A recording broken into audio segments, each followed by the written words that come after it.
team in the Western Conference in February, it may have been the Lakers. They're 8-2 this month, and they have a huge game tonight against the Timberwolves. So now we're joined by our reporter covering the Lakers, Dave McMenamin, our reporter covering the Timberwolves, Tim McMahon here. I do want to start on the Lakers side here, though, because they've lost their last 2 games here against the Timberwolves, right? They're only averaging about 83.5 points per game. But that was before they got this guy that you know very well, Luka Doncic. Dave, what's the sense around the Lakers heading into this one? Well, I just want to look back at the game they played against the Timberwolves back on December 2nd. Okay. And that really changed everything. That was, I think, the worst game I've ever seen LeBron play in the entire time I've been covering his teams for more than a decade. He goes 4 for 16 from the field, 0 for 4 from 3, 6 turnovers. Shortly thereafter, he ends up taking about a week away from the team to get his body and mind right.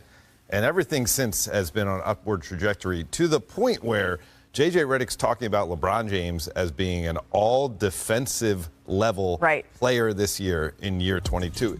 And quite frankly, I expect the Lakers to rise to the occasion to play the Wolves tonight. They've won 8 straight games against above 500 teams. And as J.J. Redick said, we recognize we have a battle every night to try to get to where we want to be in the Western Conference standings so we can make as much noise as possible in the playoffs. But the Lakers as a team, their defense has been elite as of late. They've basically since mid-January have really turned it up. I want to bring Kendrick Perkins back into the conversation here. Perk, what have you noticed surrounding JJ's schemes here defensively? You know JJ go bring the best out of you. He makes you think, right? And he got me thinking. And I'm wondering, why is this team so good defensively? Well, J.J. Redick was a shooter, a damn good three-point shooter, one of the best I've seen, right? And so you look at this Laker team since January 15th, they're ranked number 1 defensively, but they're also ranked number 3 for us giving up three-pointers. And guess what? They're allowing them on purpose. Look how many players are in the paint. They're saying, Aaron Gordon, you know what? You can have that shot. And they're only making it at a 34% clip. Here you go again. 4 more guys in the paint, allowing guys to shoot these uncontested three-point shots. This is what they're playing. This is not nothing that's happening by accident. The plan is, the message that's being sent by the Lakers is, we believe that you don't have shooters, and that we also believe that you guys can't beat us from the three-point line, and it's been working. It's a fascinating experiment that J.J. Redick is maybe trying here.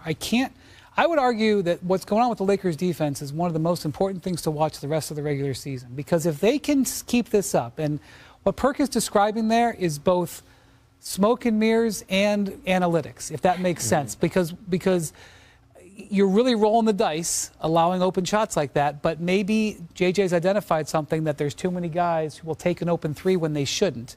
And if it works, it totally changes the paradigm for the Lakers. I can't believe that they're able to defend this way, but they've been able to do it for so long at such a high level that I can't ignore it. And so what I really want to see in the upcoming few weeks here is when the coaches on the other side start to scheme against this. Now that they've seen what it looks like with Luka, now that they've seen what it looks like with this heavyweight lineup, are there wrinkles that they can have that the Lakers aren't going to be able to handle? I'm circling this weekend's game against the 2 games against the Clippers. Ty Lue will be able to watch what they're doing, and he will be able to put in a game plan. But the Wolves have had 2 days off. They've been in L.A. since Monday. They had a full practice yesterday. They're missing some guys, but let's see how they approach tonight and see if they challenge this system. Yeah, let's talk about the Timberwolves a little bit, because they're coming off an incredible upset win here over the Thunder, down by double digits late in the fourth quarter, and were able to force it to overtime with Anthony Edwards on the bench and then come out with a win here. What is Minnesota looking for from Anthony Edwards? Yeah, and look, Anthony Edwards is still early in his career and in his development as a face of the franchise. He has a really natural gift of a charismatic personality. I mean, he is a guy who uplifts his teammates, a hype man. Watch him when he's on the bench. He's cheering as hard as anybody.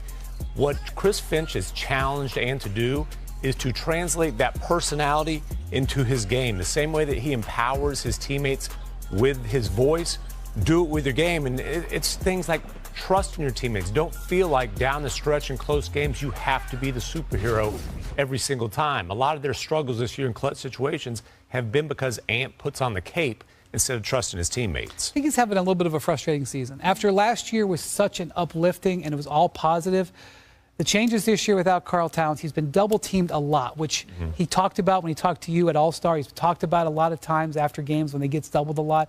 He's getting fined a bunch of times. Their defense isn't quite as good. He's just been a little bit frustrated, and it's been a bit of a challenge for him to take it to the next level after last year was such a high note. As you have pointed out on this show, he really misses Karl-Anthony Towns. I mean, listen to anything he talks about what's going on in New York, about when he got to see him at All-Star, how much he misses that guy. I think sometimes you don't realize what you had till it's gone. And not that they were like the perfect matchup or perfect tandem when they were together, but obviously, now that he doesn't have the automatic 25 and 10 every night, it makes the math a lot different for him. He's one of the brightest stars in the league, not to mention one of the brightest stars in the Western Conference. The Lakers, they sort of know that this, at any given moment, Anthony Edwards, he loves to put on a show, particularly in Crypto.com Arena. What are their plans for Ant tonight? Well, I mean, you're going to see different looks against Anthony Edwards. Obviously, from the Lakers, you can't just go with one defender trying to stop him because he's going to come at you at waves. But, I expect to see some varying degree of, the Lakers trying to stop him at the front line, the point of the attack, and then you're going to have to, have guys like Jackson Hayes stay out of foul trouble to be able to provide some sort of rim protection when he gets downhill. We point out that it's questionable for Donte DiVincenzo to come back tonight, and I don't know what he'll be able to give them, but his three-point shooting, in theory, is able to stretch the court and make it harder to double Ant. And so Julius Randle, we know, has been out since January with a groin injury. He is getting closer, but getting Donte DiVincenzo back, even if it doesn't immediately happen tonight, could help this team get their offensive firepower back up. Yeah, absolutely. Yeah, look, the Lakers are showing you they're going to pack the paint. That's a way to overcome not having the traditional rim protector that they attempted to trade for. And they're going to make Ant trust his teammates, and they're going to dare guys like Jaden McDaniels. Okay, hey, you've got an open three. Can you beat us shooting that open three? I think the thing that we've all sort of been continuously waiting for is, okay, should we believe what we are seeing here from the Los Angeles Lakers? And I think against Anthony Edwards, him against the Mavs, but what he did everywhere else, he became the 8th player with a triple-double in their first game against a former team here. And as we saw Tuesday night, the Luka-LeBron connection, it's working. James is shooting 62% off passes from Doncic, his highest shooting percentage off any player's passes this season. That includes 6 of 13 from three-point range. And the Lakers' new star duo has continued the team's winning ways here. Since the middle of January, LA has won 15 of 19 games, giving the Lakers the best record in the league in this time. That's thanks in large part to the NBA's best defense during this stretch. So the host of ESPN Bet Live, Tyler Fulgham, is joining us now. Tyler, the Lakers, they are the talk of the NBA right now. They host the Timberwolves tonight. What do you like from his game? Yeah, I think this is a game where we can continue to bet on the Lakers. Malika, Perk, LA has been awesome since they acquired